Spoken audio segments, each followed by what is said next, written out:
So when you're knitting shape into a panel, oftentimes what you'll find in a pattern is that they'll ask you to increase the number of stitches on your needle. And sometimes that might show up as a purl back front. So if you're knitting, or if you're purling rather, like normal, you're purling, you're creating one stitch out of the other. So purl one stitch, creating one out of the other. But when you're increasing, you're going to actually purl through the back and then the front of the same stitch. So here's the front of the stitch and here's the back.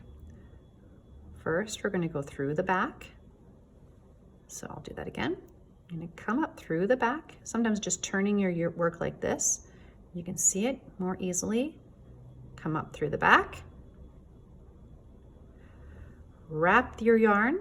So you just created that stitch there. It's wrapped, there it is. But don't pull this one off just yet.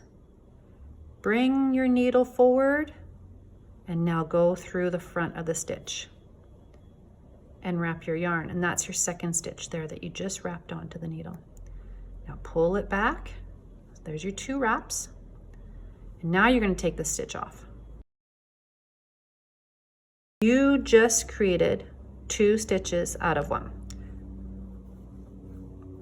That's an increase of 1 extra stitch on your needle.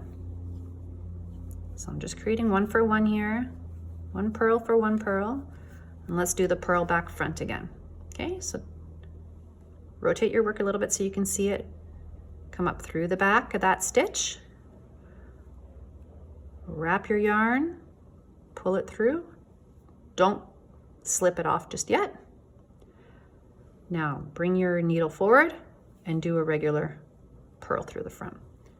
And that's 2 wraps, 2 stitches out of 1. Another increase of that 1 stitch.